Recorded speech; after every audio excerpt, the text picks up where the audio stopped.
With a yank, Bob Gore reenacts his famous experiment.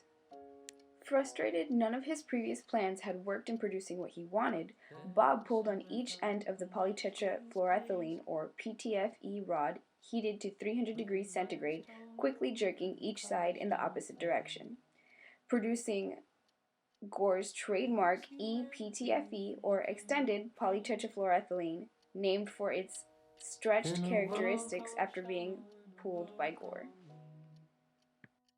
The remarkable polymer, called PTFE, commonly known as Teflon, formed an entirely new physical state, one which held the ability to be waterproof, breathable, biocompatible, and fire retardant, one which changed the world. There's no place to run and no gasoline. Engine won't turn and the train won't leave. Engines won't turn and the train won't leave. I will stay with you tonight. Hold you close till the morning light. In the morning watch the new day rise.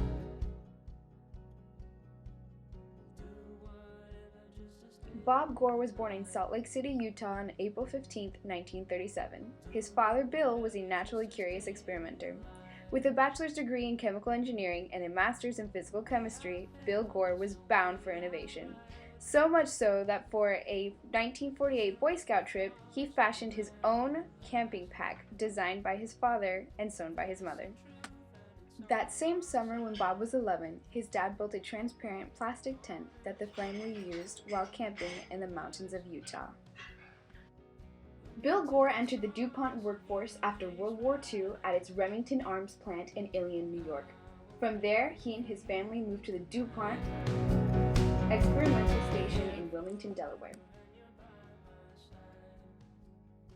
In the spring of 1950, Bill and his wife Vive purchased 15 acres of farmland on Paper Mill Road in Newark, Delaware. Bill Gore decided that he would design his own house, act as his own contractor, and be a hands-on worker.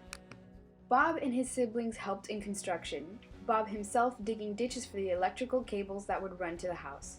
After construction was underway, Bill, Vive, and their 5 children lived in the basement of their house for a year before it was fully completed.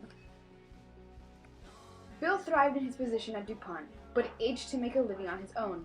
He found the idea that allowed him to branch out on his own in polytetrafluoroethylene, PTFE, a fluoropolymer discovered in 1938 by Henry Plunkett, a chemist who worked at DuPont, a great manufacturer of Teflon.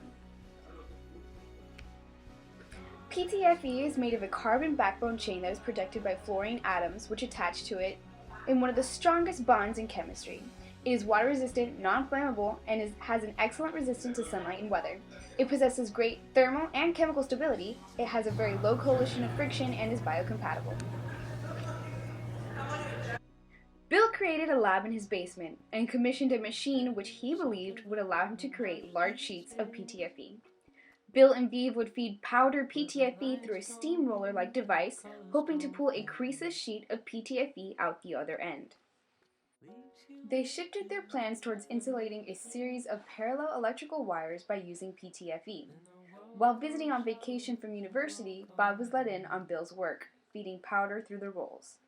The powder would pinch and crack, making the project unsuccessful. Bob suggested, why not take a thread sealant and feed it through the rolls? After being scoffed at and put to bed, Bob was awakened at 5 in the morning to the sound of success. The machine set up so the tape fed into the rolls. The pieces of Teflon would stick to each other, sealing the wires. At last, Bill and Vive found the success they were looking for and the success they needed to build their own company. Bill and Vive Gore began W.L. Gore & Associates January 1st, 1958, on their 23rd wedding anniversary. The Gore basement became an epicenter of ideas and innovation, as friends and family joined to help create a marketable product using cheap supplies that could be found in the kitchen. Bob Gore, on the other hand, still had his studies at the University of Delaware to complete. Bob Gore graduated with his bachelor's degree in chemical engineering at the University of Delaware in 1959. He then pursued his graduate studies at the University of Minnesota, earning a master's, then PhD in chemical engineering. While Bob finished his studies in Delaware, Gore Associates gained flight, moving his place of business to a new facility nearby. They promoted their line of cable products. The first big breakthrough for W.L. Gore & Associates came about because the city of Denver was installing a new citywide water system. They needed control cables that could be buried underground. Gore's Teflon multi-conductor signal cables were a perfect fit for the job. The city of Denver ordered miles to be buried underground. Joining W.L. Gore & Associates full-time in 1963, Bob Gore enjoyed the freedom of the business culture and working side by side with his mother and father. W.L. Gore & Associates was based on the idea of providing customized wire. As the computer age approached, the company was poised to make a significant impact.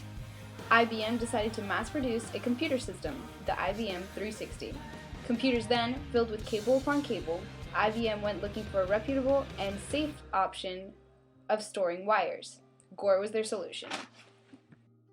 Other industries found that Gore's wiring cables suited their needs, such as the U.S. Defense Department and the National Aeronautics and Space Administration.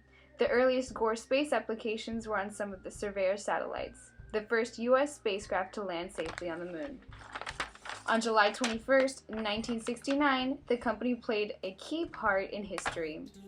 When NASA's Apollo 11 landed on the moon, astronauts on the trip installed seismographic equipment connected to the lunar lander with a small, lightweight cable manufactured by Gore. While the company was proud of their achievements in space, they knew they could not stop there. Looking for a new endeavor, the company leaped at the chance for change, taking on the problem of creating new plumber's tape. But adding extra air to the EPTFE, it was not only lighter, but tighter. The finding gave way to one of Gore's biggest sectors, thread and clothing. Slowly pulling at the PTFE did not result in the light polymer if he believed it would. Instead, braked. In a last resort, he tugged at the rod in frustration. It worked. Bob's discovery of a high-strength, porous material polymer, EPTFE, was a transformative moment for the company. The new shapes EPTFE took at Gore were fiber, membranes, tubes, custom shapes. This resulted in numerous products, including electrical cables, medical implants, emergency membranes, and the smash hit Adventure Laminates. Raised by a backpacker and a backpacker himself, Bob spent most of his time developing the fabric business. In 1990, an international team traversing the continent of Antarctica demonstrated the superior performance of Gore-Tex in their expedition. By 1994, almost all athletes at the Winter Olympics were wearing Gore-Tex. As the Adventure Laminates proved themselves worthy of their names, the market was booming, and people realized the true genius of Gore-Tex. Made out of three major textiles, Gore-Tex's outerwear was typically made of a lining, the EPTFE membrane, and the outer material. What made this textile so amazing was its waterproof yet breathable ability.